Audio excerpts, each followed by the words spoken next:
করে ধরতে হবে গরুরে, গরুর একটা ইনজেকশন দিতে হবে। এই যে বাবু, নড়াচড়া করবা না, আস্তে করে একটা ইনজেকশন দিব, একটু ব্যথা পাবা না, পিঁপড়ার কামড়ের মতো মনে হবে। ডাক্তার সাহেব, গরু লোকের কথা কইতেছেন, গরুকে আমার কথা বোঝে? গরু আপনার বলছে যে গরু আমাদের কথা বুঝে না? ডাক্তার হিসেবে আমার দায়িত্ব হলো গরুরে ব্যথামুক্ত ট্রিটমেন্ট দেওয়া। এমন তো হইতে পারে গরু আমাদের কথা বুঝে, বুঝলে সে একটা সান্ত্বনা পেল না। ঠিক ঠিক, আপনার কথা যুক্তি আছে। ভাই ইনজেকশনটা তাড়াতাড়ি দেন, মেলা কষ্ট করে আটকে রাখছে। ভাই মানে আমি তোর কোন তরিকার ভাই?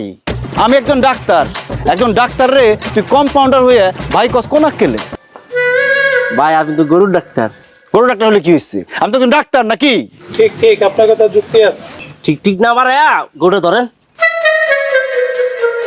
দেখি খোকা, এই যে গরু মাথা মাথা ধরেন। এই যে বাবু, এই যে পিঁপড়ার কামড়ের মতো মনে হবে। ও মা গো! ভাই ধর ধর ধর ধর ধর। ধর ধর ধর ধর! ভাই ধরতেছি ধরতেছি। আরে গরু রে না, আমারে ধর, আমার কবরটা ভাঙছে রে। ও বাবা রে! এই ধরেন, তাতে ধরুন তাতে ধরুন তাতে ধরুন। ধরুন ধরুন ধরুন, তাতে ধরুন তাতে ধরেন।